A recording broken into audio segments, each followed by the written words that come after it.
Bonjour frères et sœurs, que Dieu vous bénisse.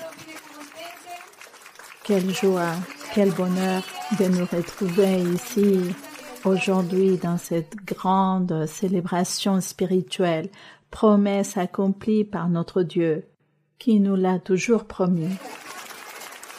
Gloire à Dieu, gloire à son saint nom.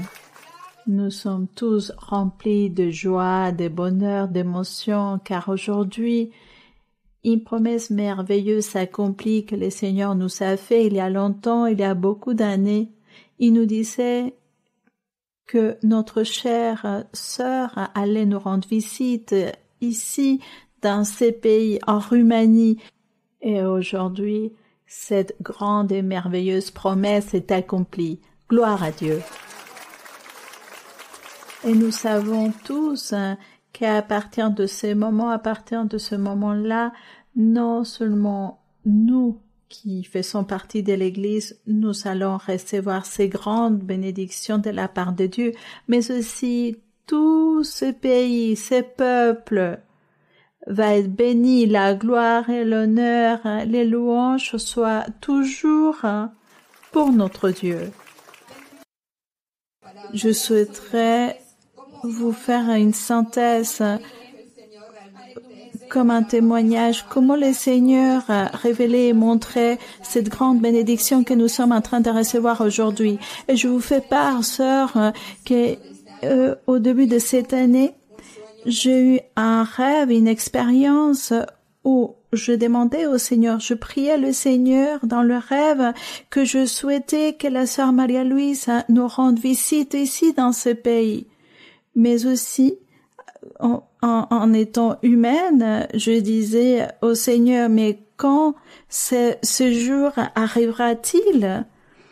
Et le Seigneur, dans ses rêves, m'a dit, dans la deuxième venue de ma fille, Maria-Louisa, elle va te rendre visite en Roumanie. Et c'est là, frères et sœurs, je vous faire part que lorsque l'étude biblique de Portugal a eu lieu, je disais au Seigneur, Seigneur, tu m'as fait cette promesse. Et je le rappelais, le promesse qu'il m'avait fait, parce que j'avais vu qu'il était en train de rendre visite à l'église du Portugal, et de cette manière-là, je lui rappelais de sa promesse que lors de sa deuxième visite, de la deuxième visite de la sœur en Europe, elle allait venir en Roumanie. Et je lui ai dit, Seigneur, notre sœur a été au Portugal, qui fait partie d'Europe. Donc c'est la première venue de la sœur. Donc la deuxième venue, quand elle va venir en Europe, elle va devoir nous rendre visite. Et je vous fais part, frères et sœurs, qu'un mois après, lorsque l'étude biblique a eu lieu au Portugal, nous avons commencé à prier tous les jours, sœurs, dans tous les cultes, pour que vous nous rendiez visite. Et cela a fonctionné. Aujourd'hui, le Seigneur a accompli sa promesse. Ces grands souhaits que nous savions, cette promesse du Seigneur, et tel qu'il nous le disait, lors de la deuxième visite de la sœur, elle va vous rendre visite. Et aujourd'hui, quelle joie, quel bonheur d'avoir cette grande bénédiction. Et surtout, nous reconnaissons que c'est l'accomplissement de la promesse, de la parole du Dieu Tout-Puissant. Gloire à notre Dieu. Louange à notre Dieu. Louange au Tout-Puissant. Sœurs, et nous voulons vous dire que dans ces pays, nous vous aimons de tout notre cœur. Nous vous aimons, sœurs. Nous vous chérissons, nous vous apprécions, sœurs, parce que à travers vous, Dieu nous a montré cet évangile et surtout nous a approchés à lui à travers vos enseignements, votre manière d'être. Donc nous tous, nous vous chérissons, sœurs. Merci à tous. Et maintenant, pour moi, c'est un plaisir de vous présenter le frère Joyner Caro, qui est le superviseur des églises en Espagne. Je vous laisse avec le frère Joyner et profitez de cette grande bénédiction. Frères et sœurs, bonjour à tous. Que Dieu vous bénisse. Quelle joie d'être ici, à l'église, aujourd'hui, 31 août 2024. Dieu fait l'histoire ici avec vous en Roumanie. L'église aujourd'hui va être très bénie.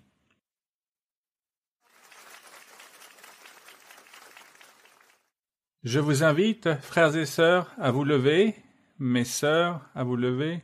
Nous allons prier notre Seigneur.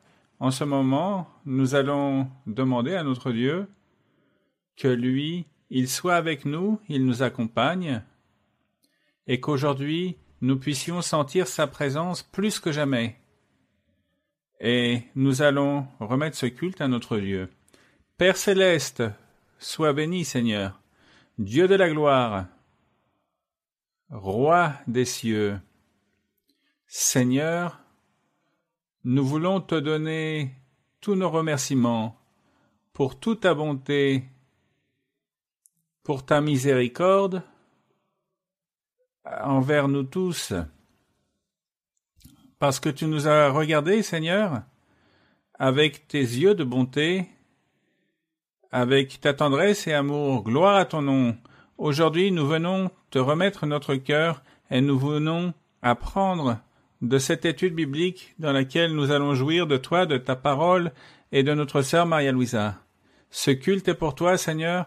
Nous voulons te le remettre parce que aujourd'hui, nous voulons jouir de ta présence. La louange et la gloire, c'est pour toi, Père céleste, béni. Manifeste-toi et glorifie, Seigneur, avec ton pouvoir, au nom de ton Fils bien-aimé, notre Seigneur Jésus-Christ. Gloire à notre Dieu. Béni soit notre Dieu. Je vous invite à vous asseoir, frères et sœurs. Nous allons chanter à notre Seigneur. Nous allons chanter à notre Seigneur l'hymne 135, Belle parole de vie.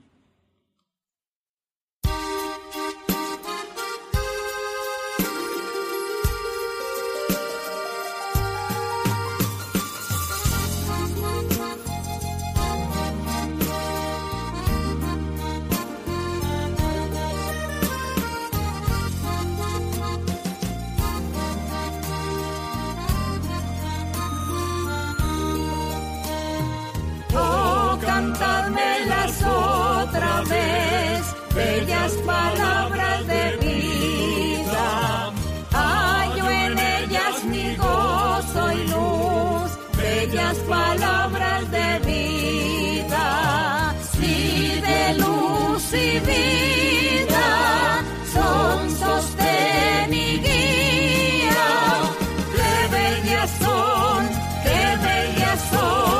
bellas palabras de vida.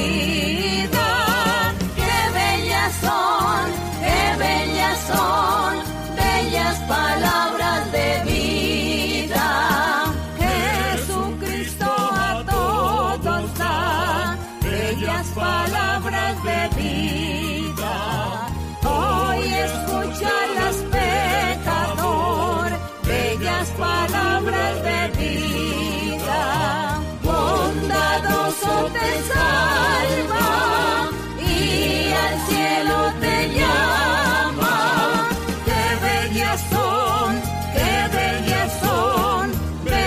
Palabras de vida, qué bellas son, bellas palabras de vida. Grato el cántico sonará, bellas palabras de vida. Tus pecados perdonará, bellas palabras de vida. Sí, de luz y vida, son sostén y guía. Qué bellas son, bellas palabras.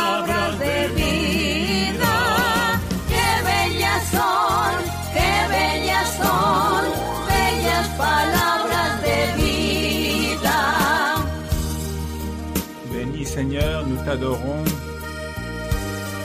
Merveilleux est le Seigneur. Je vous invite à vous lever, frères et sœurs. Nous allons chanter maintenant des cantiques à notre Dieu et nous allons nous réjouir en chantant à ce Dieu merveilleux et beau, si grand notre Dieu et si miséricordieux. Pour cela, il mérite tout notre amour. Et nous allons chanter le cantique 103 qui a pour titre « Il n'y a pas de Dieu aussi grand que toi ».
Béni et adoré est notre Dieu.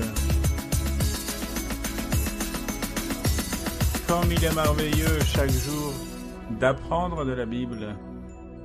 Mais nous avons aussi le livre Expérience qui, comme dans l'Antiquité, l'apôtre Paul a écrit ses épîtres.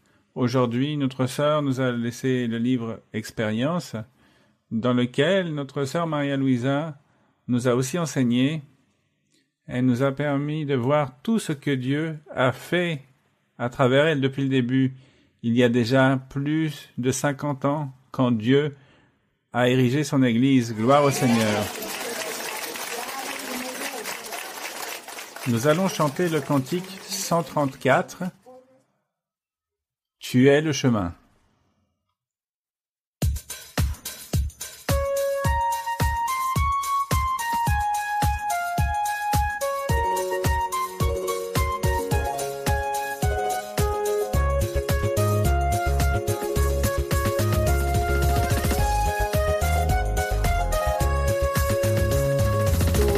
Te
soit notre Dieu, mes frères.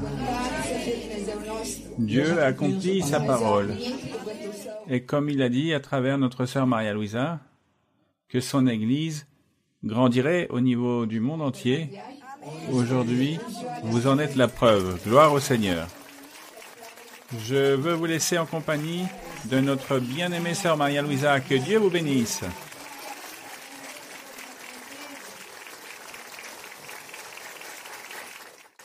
Que mon Seigneur vous bénisse grandement aujourd'hui. Vous pouvez vous asseoir. Dans mon cœur, il y eut ce désir de vouloir venir il y a plus de 2 ans. Et toujours, j'avais dans mes pensées de vouloir venir, mais j'attendais la volonté du Seigneur. Et justement en ce moment, je me rappelais des paroles de notre Seigneur Jésus-Christ, lorsqu'il a dit à ses apôtres, « Allez dans le monde entier et prêchez l'Évangile à toute créature. » Et c'est de cette façon que le Seigneur, lorsqu'il a parlé dans le monde entier, il parlait aussi de la Roumanie, le dessein de Dieu, le plan de Dieu. Le Seigneur, anciennement, envoyait des signes. Il disait, ces signes continueront pour ceux qui croient. À tous ceux qui croient en l'évangile du Seigneur Jésus-Christ. L'évangile qui signifie les bonnes nouvelles de salut. Car, disons, les anciennes normes de salut, c'était la loi de Moïse. Et les bonnes nouvelles, l'évangile du Seigneur Jésus-Christ. Et le Seigneur disait qu'il y avait des signes, c'était parlé dans une autre langue différente à la langue maternelle, il s'agissait de langue angélicale, que d'autres allaient prier pour les malades et allaient guérir en train de réaliser beaucoup de miracles. Et de cette manière, chaque être humain allait se rendre compte du véritable chemin qu'il fallait mener pour arriver à Dieu. C'est pourquoi nous rendons grâce à notre Dieu, au Créateur du ciel et de la terre.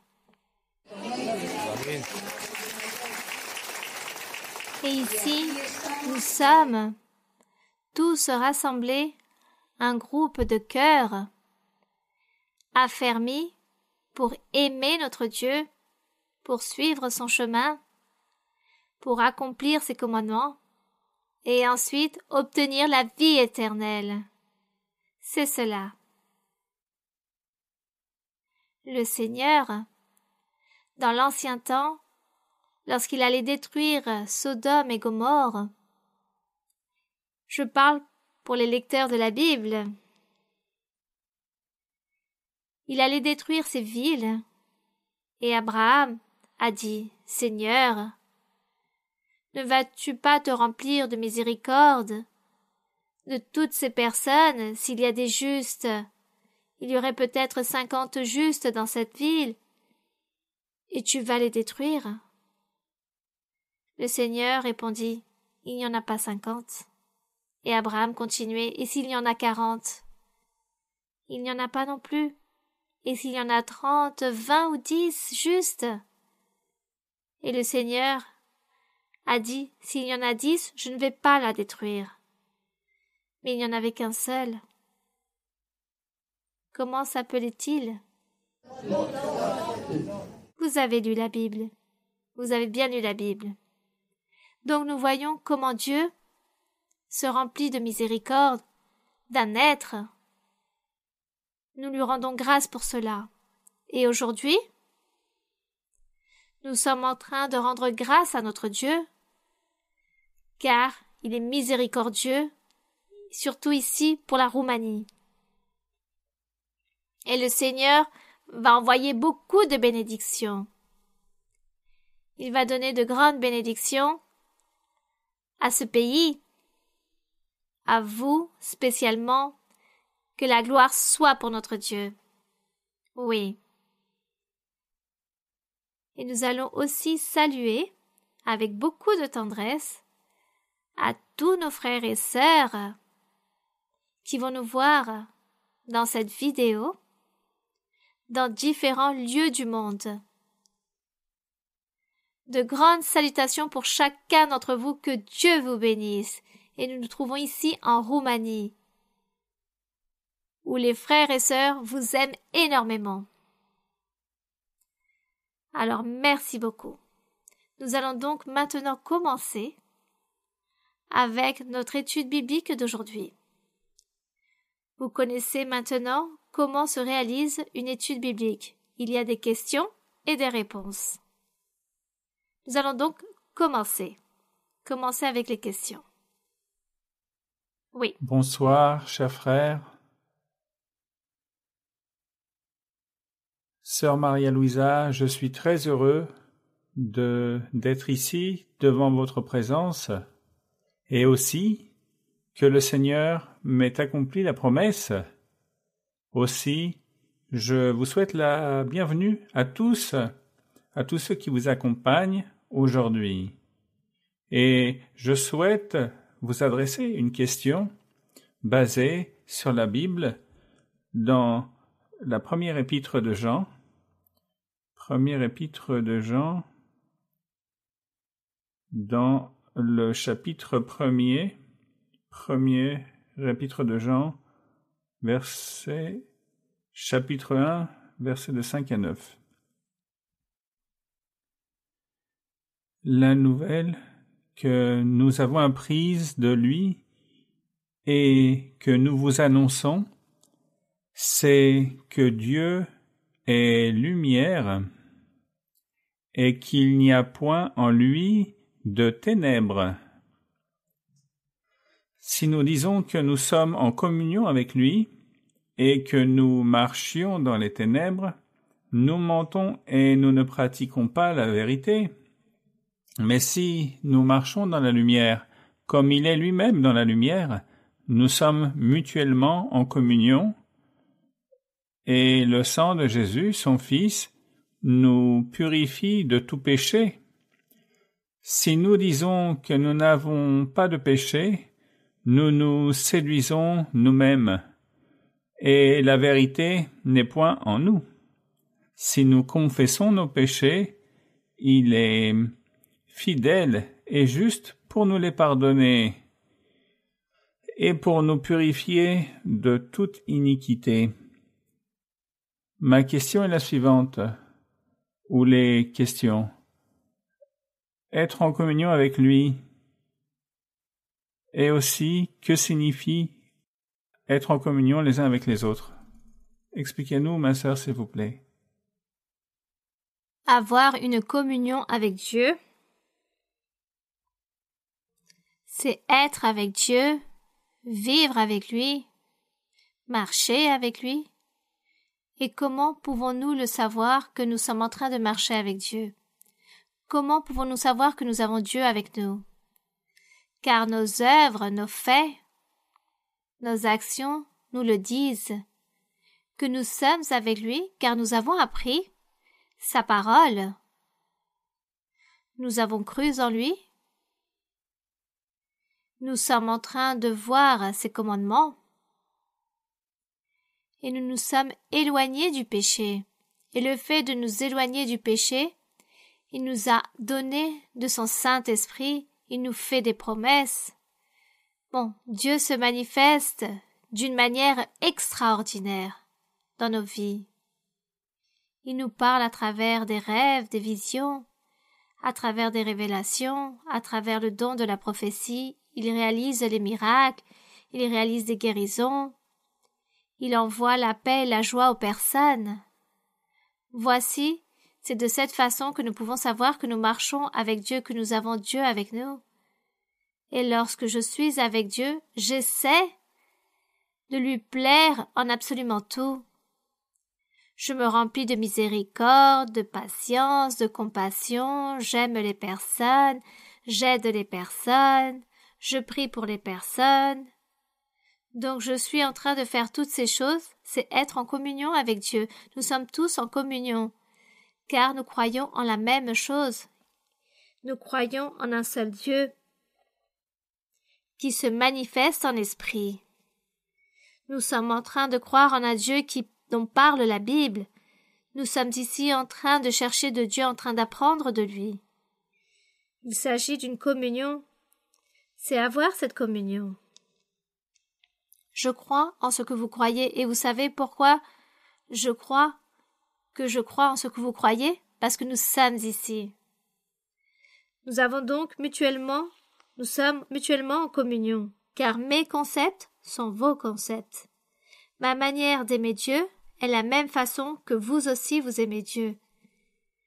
Mon désir de plaire à Dieu, c'est votre souhait aussi de vouloir être agréable à Dieu. Il s'agit de cette communion, que nous sommes tous avec le même accord dans beaucoup de choses. Nous avons donc communion entre nous, mutuellement, nous nous communiquons de la même façon. C'est cela, être mutuellement en communion. Vous voulez suivre Dieu? Moi aussi. Il s'agit de la communion.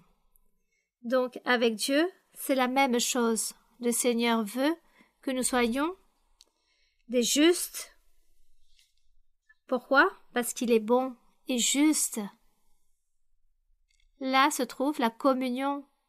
Là, nous nous communiquons et nous nous trouvons avec ce même sentiment, la même pensée, le même amour. Le même amour que Dieu a pour tous, moi aussi, je dois le ressentir pour vous. Voici ce que nous appelons avoir cette communion avec Dieu et aussi avoir cette communion les uns les autres. C'est cela. Bonjour, sœurs, que Dieu vous bénisse. Aujourd'hui, dans l'église de Bucarest, nous nous sentons tous très privilégiés et aussi très bénis d'être devant vous, devant la présence de l'apôtre et prophète de Dieu. Je veux vous poser une question basée sur la Bible dans l'évangile de Jean, dans le chapitre 21, dans le verset 15, 16 et 17. Après qu'ils eurent mangé, Jésus dit à Simon-Pierre, « Simon, fils de Jonas, m'aimes-tu plus que même ceci ?» Il lui répondit, « Oui, Seigneur, tu sais que je t'aime. » Jésus lui dit, « Paie mes agneaux. » Il lui dit une seconde fois, « Simon, fils de Jonas, m'aimes-tu » Pierre lui répondit, « Oui, Seigneur, tu sais que je t'aime. » Jésus lui dit, « Paie mes brebis. » Il lui dit pour la troisième fois, « Simon, fils de Jonas, m'aimes-tu » Pierre fut attristé de ce qu'il lui avait dit pour la troisième fois, « M'aimes-tu » Et il lui répondit, « Seigneur, tu sais toutes choses, tu sais que je t'aime. » Jésus lui dit, « Paie mes brebis. » Nous savons que nous avons tous une dette envers le Seigneur. Et le Seigneur a répété à Pierre la même chose 3 fois, en 3 opportunités. « Si tu m'aimes, paie mes agneaux. » Il comprenait que cela signifie s'occuper du travail spirituel et faire paître le troupeau du Seigneur. Et ce chemin nous rappelle de l'importance de servir le Seigneur et de nous consacrer au Seigneur, ceci toute notre vie. Ceux qui ont reçu cet appel du Seigneur et qui connaissent la doctrine, nous voyons que parfois il manque quelque chose. Nous pouvons dire, que manque-t-il pour démontrer plus de dédication au Seigneur, pour montrer qu'on l'aime vraiment, ou c'est seulement une crainte devant le Seigneur, surtout pour cet engagement, pour être chargés du travail spirituel. On considère qu'un obstacle qui nous freine, c'est le matérialisme qui est en nous ou d'autres priorités que nous avons dans cette vie avant de donner la priorité aux choses de Dieu. Ici, dans Pierre, nous ne voyons aucun matérialisme. Il n'y avait pas ce matérialisme. Le Seigneur lui a répété 3 fois si Pierre l'aimait. Et Pierre disait toujours oui. Le Seigneur a recommandé à Pierre de prêcher aux Juifs. Pierre prêchait aux Juifs l'Évangile. Et Paul a prêché aux non-juifs, c'est-à-dire aux autres nations qui n'étaient pas juifs, qui ne venaient pas du peuple d'Israël. Et ici, le Seigneur donnait des ordres à Pierre qu'il devait se charger de ses brebis, de les conduire, ou de ses agneaux, c'est-à-dire les Juifs, qui allaient croire en l'Évangile, qui allaient croire en le Seigneur, et qu'il fallait qu'ils s'inquiètent pour eux. Mais si nous nous éloignons du sujet, en parlant au sujet du matérialisme, réellement, l'être humain est esclave du matérialisme. L'être humain vit sous la servitude du matérialisme. L'être humain s'attache de vivre correctement, d'avoir la santé, d'avoir un emploi, d'avoir la somme d'argent suffisante, de pouvoir manger, de pouvoir payer un loyer, de pouvoir avoir un toit, de pouvoir dépenser tout ce qu'il doit dépenser. L'être humain s'inquiète toujours pour lui seul. Il ne pense pas plus loin. Il ne pense pas à Dieu. Il ne pense pas non plus aux autres personnes. L'être humain pense juste pour lui. Il s'agit du matérialisme.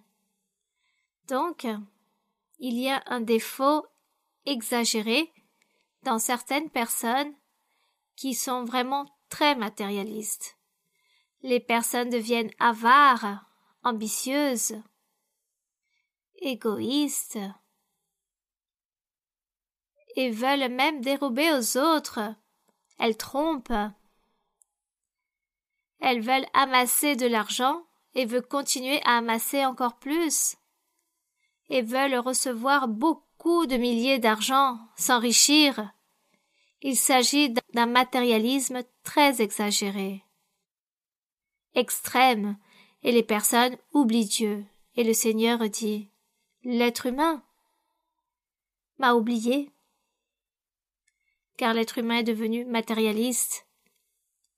Il ne pense qu'à lui-même. L'être humain ne veut que se rassasier,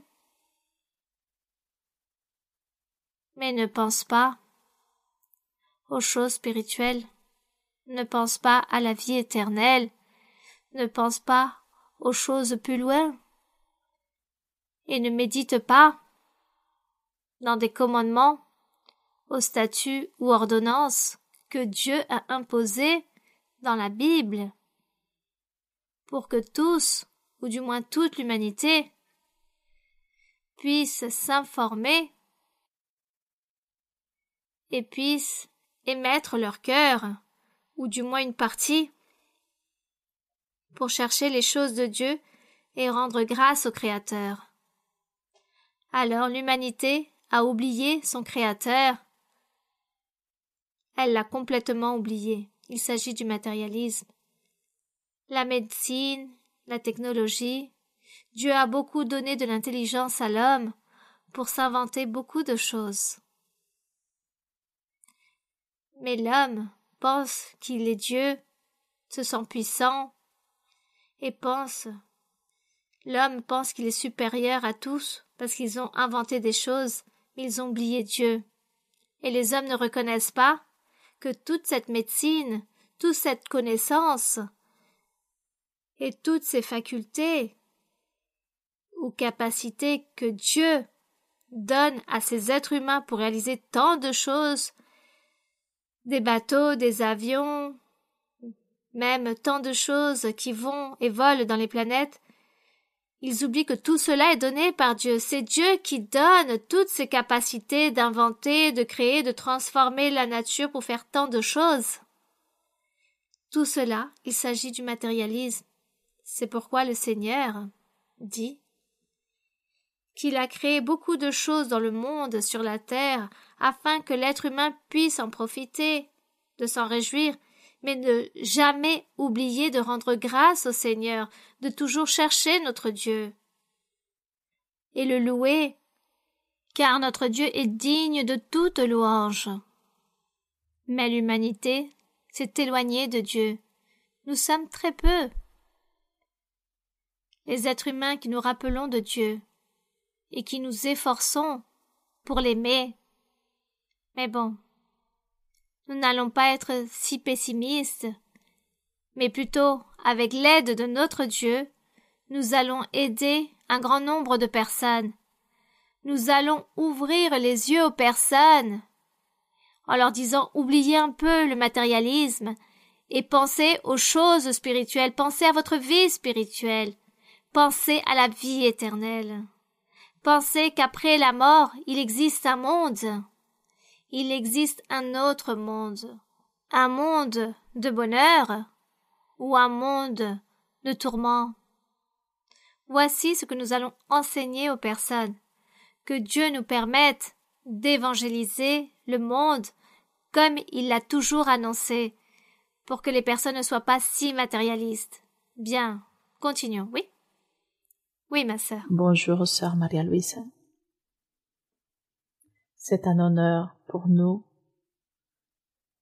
être devant votre présence, devant la fille et la prophétesse de Dieu, parce que nous savons tous qu'aujourd'hui, ici, le Seigneur est parmi nous, à travers votre présence, sœur Maria-Louise.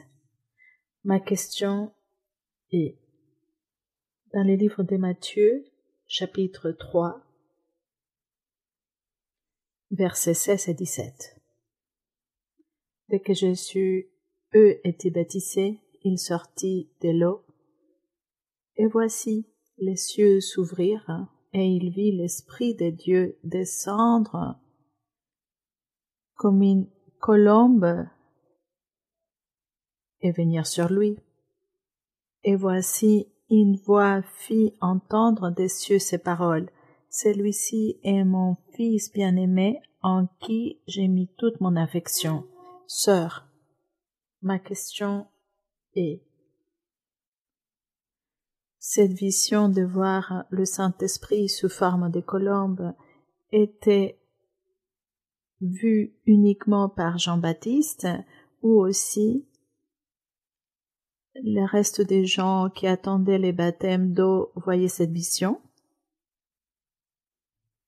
comme une bénédiction de la part de Dieu? Cette expérience spirituelle ne l'a vue que le Seigneur et Jean et certains apôtres qui se trouvaient avec le Seigneur. Ce furent les témoins de cette expérience. Le reste de personnes sûrement ont entendu la voix, ils ont dû l'entendre, car c'était, disons, le signe que Dieu envoyait à tous ceux qui se trouvaient là présents, depuis Jean, les disciples et le reste du peuple qui était présent dans ce baptême. Et le Seigneur, lorsqu'il parla, c'était pour que tous puissent écouter et croire que réellement le Seigneur Jésus-Christ était l'envoyé de Dieu. Et le Seigneur le confirme, car plus loin ses apôtres, dans un autre passage de la Bible, rendent témoignage et disent qu'ils ont entendu cette voix qui tombait du ciel, qui disait « Celui-ci est mon Fils bien-aimé ». Il faut le croire, il faut le suivre. Il est l'envoyé de Dieu. Voici ce que Dieu a dit. face à tous ces témoins. Il s'agissait donc d'un signe pour que les personnes ne doutent pas, pour que personne ne doute. Comme nous, aujourd'hui aussi, le Seigneur nous donne et nous envoie des signes, des démonstrations, il fait des miracles. Parfois, les personnes prient, demandent à Dieu des choses et Dieu répond et accomplit, car Dieu est en train de démontrer qu'il existe, qu'il est cette vérité, qu'il faut le suivre, qu'il s'agit du véritable chemin, c'est celui-ci, pour que nous ne doutions pas. Voici ce que Dieu a fait anciennement et il continue à le faire encore aujourd'hui. Il nous envoie des signes, des démonstrations pour que nous croyions en lui. Merci, que Dieu vous bénisse. Nous vous souhaitons la bienvenue ainsi qu'aux personnes qui vous accompagnent aujourd'hui. Nous sommes très reconnaissants envers Dieu et envers vous pour votre visite ici en Roumanie. Je souhaite vous exprimer l'amour que j'ai envers vous grâce à la manière comment vous nous approchez de plus en plus à Dieu. Je souhaite témoigner que votre visite, c'est une promesse accomplie du Seigneur. Je souhaite vous adresser une question basée sur les livres d'expérience, chapitre 3, sur le début de l'Église. Ma question se trouve dans la page 41. Où il est précisé qu'un jeune est arrivé dans votre foyer, qu'il a participé aux réunions au début de l'Église. Ma question est-ce qu'actuellement il y a des personnes qui arrivent dans nos vies pour qu'on soit bénis et après s'éloignent de nous ou de l'Église, tel que le cas qui est abordé dans les livres d'expérience? Nous pouvons dire que ces personnes sont envoyées pour nous bénir. Comment nous pouvons distinguer ces situations? Est-ce que vous pouvez nous expliquer en détail? Nous pouvons très facilement reconnaître cela. Il existe des personnes ou des situations qui se produisent dans notre vie juste pour nous bénir, et les autres personnes n'en bénéficient pas, elles s'en vont et oublient toutes ces choses, et cela est effectif, cela est ainsi. Mais nous, tout simplement, nous gardons le souvenir de la bénédiction que nous recevons. Je m'en souviens qu'auparavant, j'ai gardé dans mon cœur la bénédiction spirituelle que nous avons vécue durant cette année et demie avec elle, tout ce que Dieu a confirmé à travers elle. Dieu nous a parlé, et c'est ce que jusqu'au jour aujourd'hui j'ai gardé avec moi. Et malheureusement, je suis triste qu'elle soit partie, même si le temps est passé, il y a à peu près 3 ans, j'ai appris sur elle, je l'ai retrouvée. Lorsque j'ai su à son sujet, je suis partie la chercher pour la saluer et pour lui demander pourquoi était-elle partie de nos côtés. Et ensuite, elle m'a raconté comment le diable l'avait piégée et lui avait établi tant de pièges au point de la faire partir de l'église. Mais elle dit qu'elle gardait dans son cœur tout ce qu'elle avait vécu avec nous. Et réellement, il semblerait qu'elle s'est réconciliée avec le Seigneur. J'ai prié pour elle. Nous avons parlé à peu près 2 heures ensemble. Puis elle a continué à aimer Dieu et elle a reconnu qu'il s'agissait de l'Église du Seigneur. Et après s'être réconciliée, j'étais très heureuse de la voir à nouveau. Beaucoup d'années étaient passées. Qu'elle était partie, à peu près plus de 50 ans. Mais elle était toujours là. Ensuite, elle mourut 8 mois après de venir se rassembler. Elle était très malade. Après que je l'ai trouvée de nouveau, elle a vécu à peu près 8 mois. Je pense que Dieu lui a donné une opportunité et cela me rend très heureuse que Dieu lui ait donné cette opportunité à cette femme. Et elle a continué à chercher Dieu à sa façon. Et après qu'elle s'est réconciliée avec Dieu, elle est revenue à l'église. Elle est restée un temps en train d'assister, à se rassembler, et ensuite, la mort l'a surprise. Merci, oui, ma sœur. Bonsoir, sœur Maria-Louisa, que Dieu vous bénisse. Nous vous souhaitons la bienvenue, ainsi qu'aux personnes qui vous accompagnent aujourd'hui. C'est un privilège d'être devant votre présence. Je souhaite vous adresser une question de la Bible qui se trouve dans les livres de Samuel, premier livre de Samuel, chapitre 2, verset 3. Ne parle plus avec tant de hauteur, que l'arrogance ne sorte plus de votre bouche, car l'Éternel est un Dieu qui sait tout, et par lui sont pesées toutes les actions. Comment nous pouvons comprendre cette partie de la Bible? Cette attitude d'arrogance. Souvent, nous observons ces phénomènes chez certaines personnes et elles se manifestent de cette manière-là, avec cette attitude d'arrogance. Leurs faits, leur comportement montrent cela. Ils méprisent les conseils et ils se sentent supérieurs à tous les autres. Ils méprisent les conseils, même si nous leur donnons des bons conseils, avec des bons arguments. Comment nous pouvons éviter que notre cœur soit affecté à cause de ces attitudes? Comment nous pouvons rester solides face à ces genres de comportements? Est-il possible d'éviter ou est-il possible de renoncer à ces genres d'amitié? Et que pouvons-nous faire lorsque ces personnes sentent que nous ne les traitons plus comme avant et ces personnes viennent nous parler en nous disant que nous ne connaissons pas la doctrine, même si nous venons à l'église? Comment nous pouvons nous comporter devant les personnes qui ont ces défauts? Je vous remercie, sœur, que Dieu vous bénisse. Ne parlons pas des personnes qui vivent dans le monde qui ne connaissent pas Dieu. Car les personnes qui ne connaissent pas Dieu sont remplies de beaucoup de défauts et font toutes les choses mauvaises. Nous qui sommes en train de connaître le chemin de Dieu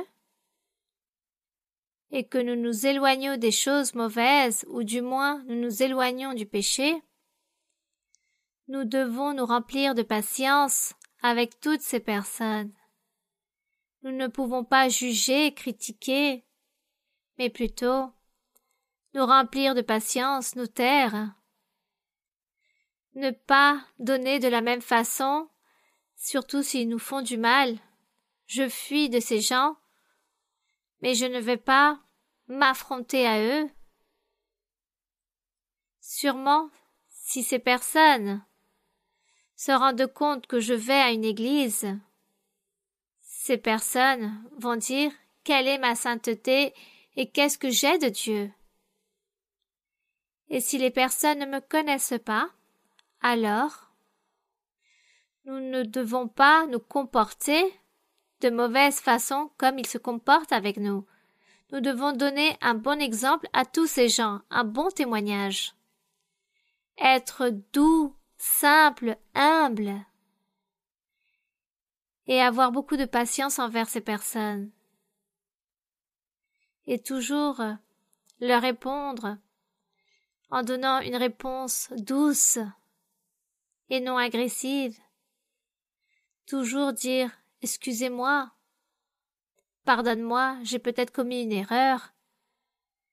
Nous devons toujours nous mettre du côté de l'humilité, de la simplicité, de la patience, pour qu'un jour toutes ces personnes puissent dire « Qui êtes-vous ? Vous êtes une personne très particulière, très spéciale, car votre comportement est si doux. Regardez tout ce que je vous ai fait, je vous ai même offensé, et vous m'avez donné un sourire. Où vous êtes-tu? Vous ne m'avez rien dit. Qui êtes-vous? » Eh bien, je vais à l'église, je connais Dieu, et dans l'église où je vais, Dieu parle. Je vous invite à aller à l'église. Ainsi serait la manière de résoudre le problème. Du reste, beaucoup de patience avec tout ce genre de personnes, beaucoup de patience et trouver l'opportunité de parler de Dieu. Merci. Oui, ma sœur. Chère sœur Maria-Louise, que Dieu vous bénisse. Pour l'Église de Roumanie, aujourd'hui, c'est la plus grande célébration et nous souhaitons vous dire que nous vous aimons de tout notre cœur. Avec beaucoup de respect, je souhaite vous adresser une question de la Bible. Elle se trouve dans le psaume 86, verset 11. Psaume 86, verset 11.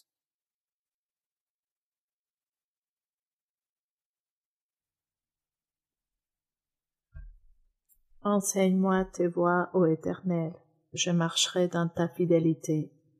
Dispose mon cœur à la crainte de ton nom. Je vous demande, s'il vous plaît, si vous pouvez nous expliquer ce qui représente véritablement disposer son cœur et ne pas avoir un cœur non divisé devant Dieu. Je vous remercie, sœur, de votre réponse. Psaume 86, verset 11. Enseigne-moi tes voies, ô Éternel. Nous demandons au Seigneur, dans la prière, toujours, qu'il nous enseigne cette voie de droiture par laquelle nous devons marcher, qu'il nous enseigne à tout moment dans nos prières. Nous demanderons toujours cela à Dieu. Enseigne-moi ta voie, conduis-moi dans le bon sentier. C'est cela. Il est écrit, je marcherai dans ta fidélité. Marcher, c'est suivre le véritable évangile, la véritable parole de Dieu. C'est suivre en étant fidèle, ferme, quelque chose qui est ferme. Si cela ne serait pas là ici ferme, cela se serait déjà retourné. Par exemple, s'il s'agirait d'un morceau de papier, le vent souffle et il tombe. Mais si il a un poids sur lui, il a une fermeté. Ainsi doit être notre vie spirituelle. Être ferme, nous devons être là en poursuivant ce chemin, sans que rien ni personne nous empêche de continuer dans la vie, peu importe les difficultés, les problèmes. La soif, la faim, le besoin, l'affliction, la tribulation, les problèmes. Que rien de toutes ces choses nous empêche de continuer dans le chemin où nous sommes en train de marcher, mais que nous soyons fermes et que nous puissions surpasser, surmonter toutes les difficultés qui peuvent se présenter à nous, en priant toujours le Seigneur qu'il nous aide. Et lorsqu'il voit que notre cœur, il y a cette fermeté, il y a cette conviction, l'envie, le désir de lui être agréable, de faire sa volonté, alors Dieu nous aide. Dieu immédiatement est en train de nous aider, et c'est pourquoi ici, lorsqu'il est écrit « Dispose mon cœur à la crainte de ton nom, afin que je ne cesse jamais de croire en toi. » Au contraire, que je crois toujours en ta parole et que je continue toujours de l'avant jusqu'au dernier jour de ma vie, jusqu'à la fin de nos jours. Ainsi est la fermeté que nous devons toujours demander à notre Dieu, qu'il nous garde à obtenir cette fermeté. Que Dieu vous bénisse. Bien. Oui, ma sœur. Bonjour, sœur Maria-Louise. Que Dieu vous bénisse. Nous sommes heureux aujourd'hui pour votre présence ici en Roumanie. Si vous me permettez, je souhaite vous adresser une question de la Bible. Dans le livre d'Apocalypse, chapitre 3, verset 15. Je connais tes œuvres, je sais que tu n'es ni froid ni bouillant. Puisses-tu être froid ou bouillant. Ainsi, parce que tu es tiède et que tu n'es ni froid ni bouillant, je te vomiterai de ma bouche.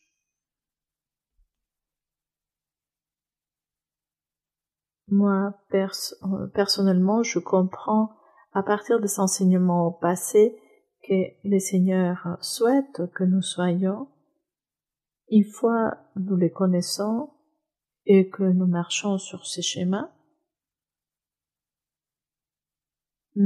il souhaite que notre état spirituel soit bouillant. Aussi, certains croyants continuent à être tièdes, même après un certain temps à l'église.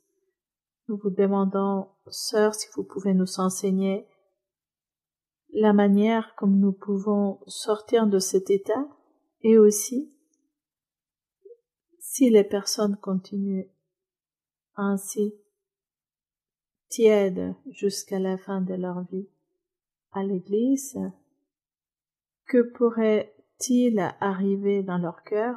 Nous vous remercions, que Dieu vous bénisse. Eh bien, ici même se trouve la réponse. Car il est écrit dans le verset 14, « Écrit à l'ange de l'église de Laodicée, voici ce que dit l'Amen, ce qui signifie le témoin fidèle et véritable de Jésus-Christ, le commencement de la création de Dieu, c'est-à-dire notre Seigneur Jésus-Christ, le commencement de la création de Dieu dit cela.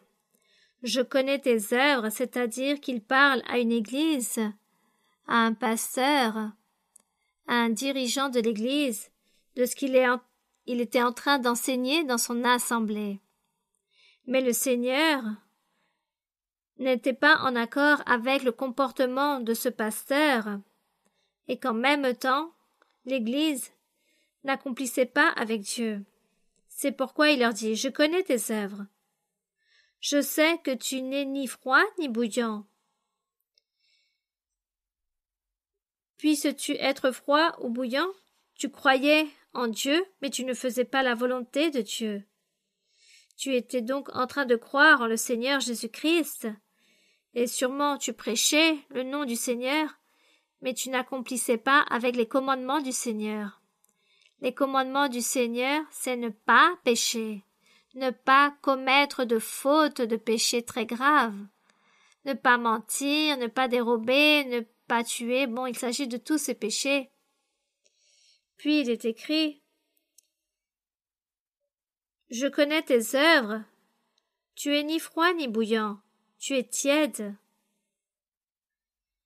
Tu prêches et tu vis autre chose. Tu prêches au sujet de Dieu, tu dis croire en Dieu, mais tu réalises le mal. » Donc, il disait qu'il s'agissait d'une personne tiède, et c'est pourquoi le Seigneur dit, « Comme tu es ni froid ni bouillant, mais plutôt tiède, alors je vais te rejeter, je vais t'éloigner de ma présence. Tu perdras le salut, tu perdras la vie éternelle, tu perdras les bénédictions. » Voici, tout cela arrivera à cette personne. Et aujourd'hui, il se passe la même chose. Aujourd'hui aussi, il y a beaucoup de personnes qui viennent à l'église, durent 5 ans, 10 ans, voire 15 ou plus. Et ensuite, les personnes régressent dans leur passé, dans leur vie mondaine, dans leur vie matérialiste, à continuer avec le péché, avec ce qu'elles faisaient auparavant. Il s'agit de ce genre de personnes à qui ici il fait référence, le Seigneur, dans ce message qu'il a envoyé à l'ange de l'église de Laodicée ou au pasteur de là-bas. C'est pourquoi le Seigneur dit que nous devons être fermes, qu'il faut être fort et être très courageux, comme un bon soldat, comme un bon militaire, qui doit être ferme et donner sa vie. Le militaire doit toujours s'affronter au danger, au tir. Il doit toujours s'attendre à la mort, car ainsi est le soldat, c'est le compromis qu'il a fait. Et nous aussi, nous devons être fermes autant que soldats, car l'ennemi, le diable, vient toujours pour nous piéger et nous faire perdre toutes nos bénédictions, perdre la vie éternelle et nous faire sortir de son Église. Voici ce que fait l'ennemi. Donc la fermeté tout d'abord. Le Seigneur Jésus disait « Soyez fidèles jusqu'à la mort, et je te donnerai la couronne de vie. » Espérons que notre Dieu nous aide pour y arriver. Il nous aidera si nous avons un cœur bon qui aime le Seigneur. Bien. La dernière question d'aujourd'hui. Bonjour, sœur Maria-Louisa.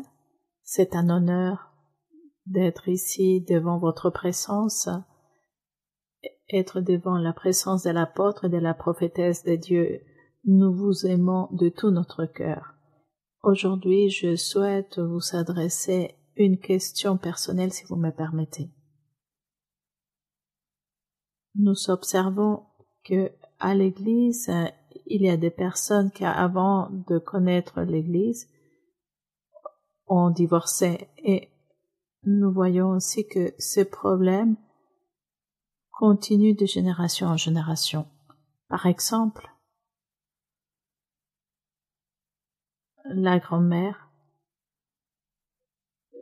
divorce et elle ne se remarie jamais. Et sa fille ou sa belle-fille font la même chose. Même si ces personnes arrivent à l'église, ils prient le Seigneur et le Seigneur leur promet et leur dit qu'elles sont délivrées des malédictions. Sorcellerie. Et elles continuent avec la même situation. Même si elles ont confiance en Dieu et elles ne s'inquiètent pas, et du fait que ces personnes ne peuvent pas habiter avec quelqu'un, nous voyons que le Seigneur leur promet qu'il va les bénir et qu'il va leur donner cette personne idéale et qu'elles vont se marier. Mais beaucoup d'années passent et la situation ne change pas. Ma question est: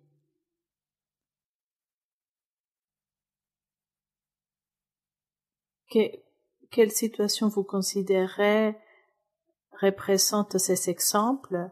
Et si vous pouvez, s'il vous plaît, nous enseigner quelle serait la solution. Je vous remercie pour votre réponse. Que le Seigneur vous bénisse.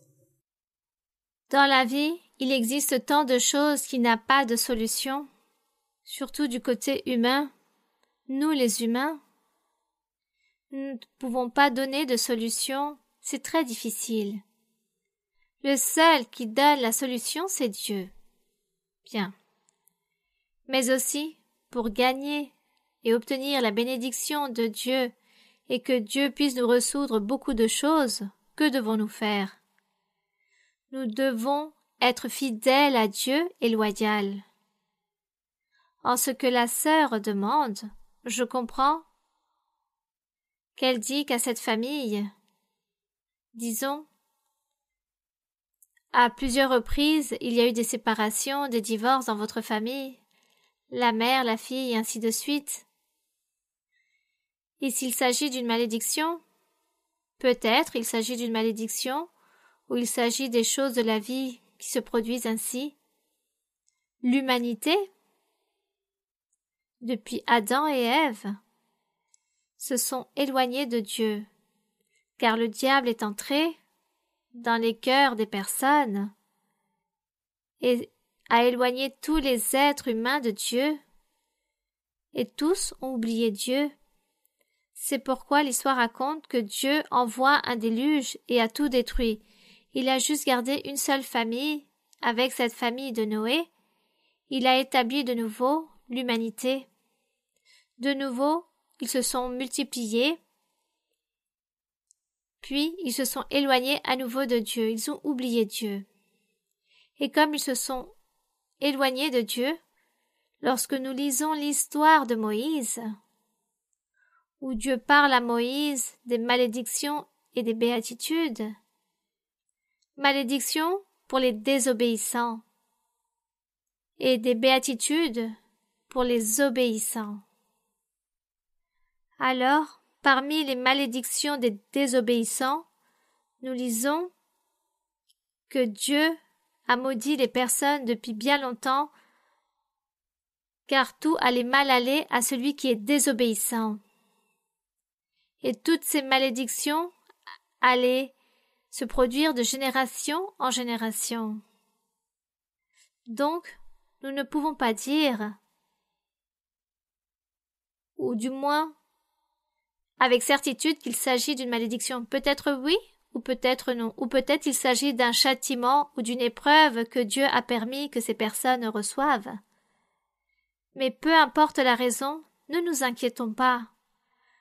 Pour faire tant de recherches, il s'agit d'une malédiction ou pas, ou tout simplement, il s'agit d'un malheur qui est arrivé dans la vie de l'être. Ne nous inquiétons pas pour savoir le comment et le pourquoi des choses. Nous voyons la situation. Nous voyons le problème, la difficulté. Alors, ce que nous devons faire, c'est essayer de trouver une solution à toutes ces choses. Si les personnes ne connaissent pas Dieu, alors continueront avec leurs problèmes. Mais si Dieu donne l'opportunité à ces personnes de le connaître, d'être ici, d'écouter la prophétie, alors sûrement Dieu leur fera des promesses. J'ai pu comprendre qu'ils ont entendu des promesses de Dieu. Alors ce qui leur manque, c'est croire, déposer leur confiance en Dieu et attendre. Attendre, car parfois, Dieu accomplit une bénédiction très rapidement, très très vite. Mais parfois le Seigneur met du temps, voire des années, pour accomplir une promesse et donner une bénédiction. Et comme nous ne connaissons pas le temps de Dieu, il faut être patient et attendre. Ces personnes, qu'elles continuent à se rassembler à l'Église, car si elles ne continuent pas, alors elles vont tout perdre. Qu'elles soient confiantes en Dieu, qu'elles cherchent Dieu, qu'il s'agisse d'une malédiction ou pas, ou des choses, des malheurs qui se produisent dans la vie, alors ne vous inquiétez pas, car Dieu ôtera ces malheurs et les bénira, car si Dieu a parlé, il accomplira. Il accomplira. L'important, c'est que la personne continue le chemin, persévère et s'affirme, qu'elle s'affirme en le Seigneur, et de cette façon, Dieu bénira. Voici ce que nous pouvons comprendre, ce que nous avons compris jusqu'à maintenant, que nous devons continuer jusqu'au dernier jour de notre vie, car du contraire, nous allons perdre les bénédictions et les promesses de Dieu.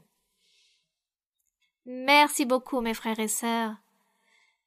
Merci, que Dieu vous bénisse. Je suis très heureuse que le Seigneur m'ait permis enfin, je dis enfin, de pouvoir venir vous voir, vous rendre visite. J'espère que ça ne sera pas ni la première ni la dernière. J'espère de tout cœur. Et que mon Seigneur vous bénisse grandement. Et le Seigneur a promis ces derniers jours qu'ici, je parle des habitants de la Roumanie, qu'il allait faire des miracles et des prodiges, qu'il allait vous envoyer des bénédictions. Beaucoup de miracles, de prodiges pour tous les frères et sœurs de la Roumanie. Et beaucoup de prospérité, d'abondance. Il y aura aussi un accroissement d'âmes, viendront beaucoup de personnes. Ce lieu sera petit dans peu de temps. Alors, préparez-vous, car Dieu va vous donner des dons spirituels à beaucoup d'entre vous, du travail,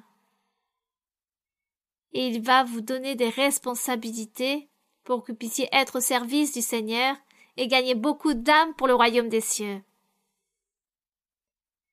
Les personnes qui sont malades, Dieu va les guérir et les délivrer. Les personnes qui sont tristes et affligées, Dieu vous donnera la joie et l'allégresse. Et tous ceux qui vivent de complexes et de frustrations et de dépression, Dieu va vous purifier, il va vous ôter toutes ces choses mauvaises. Et certains qui vivent certaines pénuries vont vivre amplement. Dieu vous donnera de grandes sommes d'argent. Dieu va bénir dans plusieurs aspects, et spécialement à vous, mes frères et sœurs. Et vous, là-bas, mes frères et sœurs, ne soyez pas jaloux, car pour vous aussi viendra la bénédiction. Nous allons donc prier notre Dieu. Nous allons prier le Seigneur. Et vous, demandez aussi au Seigneur les souhaits que vous portez sur votre cœur, vos pétitions, vos besoins. Et vous allez voir de quelle façon Dieu promptement sera en train de vous exaucer. Dieu vous guidera, il vous enseignera, il vous montrera le chemin. Nous allons donc prier. Père Saint, Père Céleste, Créateur du ciel et de la terre, Dieu d'Abraham, Dieu de Jacob et Dieu d'Isaac, Dieu tout-puissant qui a marché avec Moïse, Seigneur, nous te demandons et nous te supplions en ce moment même, et nous te rendons grâce, mon Seigneur, pour nous donner l'opportunité d'être ici tous rassemblés dans ce lieu pour parler de toi, pour méditer en ta merveilleuse parole. Nous nous réjouissons à chaque fois que nous lisons ta parole. Nous nous réjouissons lorsque nous écoutons tes promesses, les bénédictions que tu as pour chacun d'entre nous. Seigneur, aide-nous à nous affirmer, à être fermes, à être sûrs, à avoir cette conviction et cette sûreté, mon Seigneur, surtout dans ta voie, car nous voulons obtenir et gagner la vie éternelle. Bénis ce pays, mon Seigneur. Bénis tous les frères et sœurs qui ont eu l'opportunité d'écouter ta véritable parole, d'expérimenter le Saint-Esprit dans leur cœur. Bénis, Seigneur, ce groupe de personnes, et je te demande aussi des bénédictions pour tous les frères et sœurs et toutes les personnes qui vont voir cette vidéo dans différents lieux du monde. Je te demande pour toutes ces personnes, car eux aussi ont besoin de toi. Eux aussi sont en train de te demander, de te supplier des choses, car certains sont malades, d'autres ont leurs proches qui sont malades, pliés sur un lit ou dans un lit d'hôpital. Seigneur, eux aussi ont des souhaits dans leur cœur, des besoins, et toi, mon Seigneur, tu accompliras avec ta bénédiction. Tends ta main toute-puissante, impose tes mains sur tous, donne-leur la guérison, réalise des miracles et des prodiges, et prospère, donne en abondance, bénis-les, donne-leur tout ce qu'ils ont besoin dans leur chemin, et ôte les pièges de l'ennemi, détruis l'œuvre de l'ennemi, et aide-nous à être à ton service, à continuer de l'avant, à persévérer.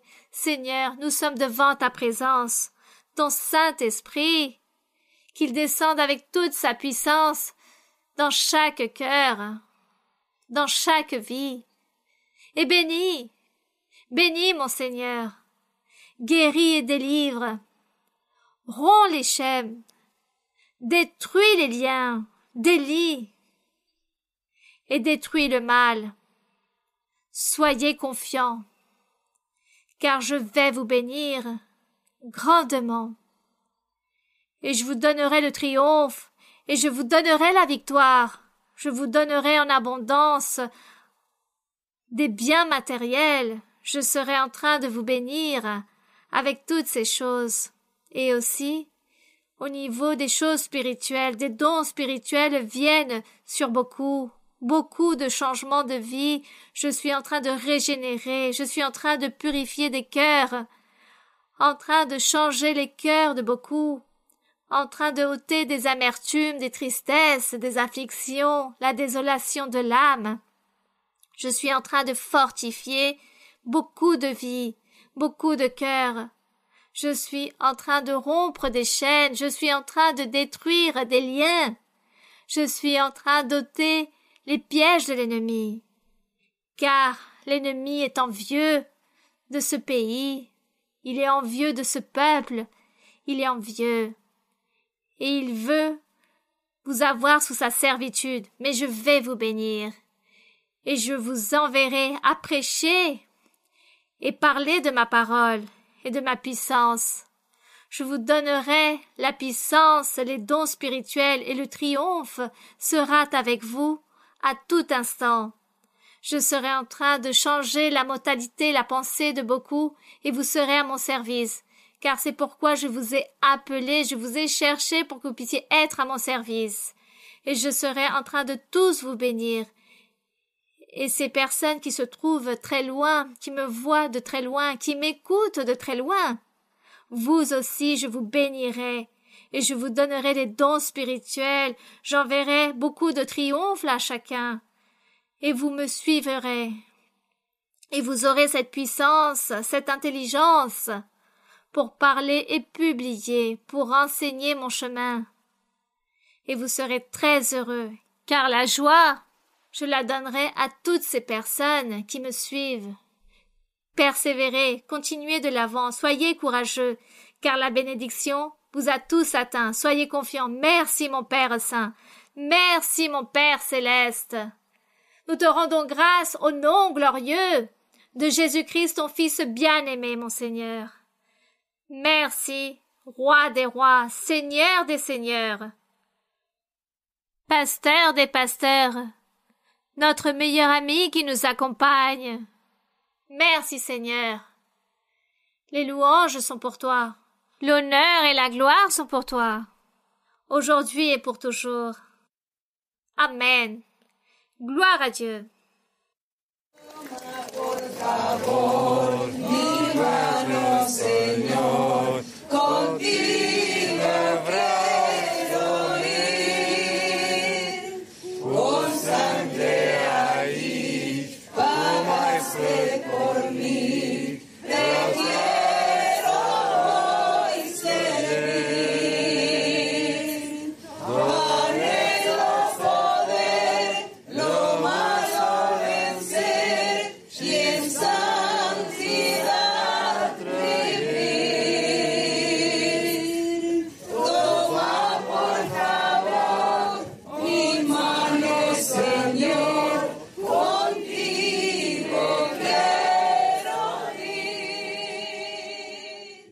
Que l'honneur et la gloire soient pour notre Dieu.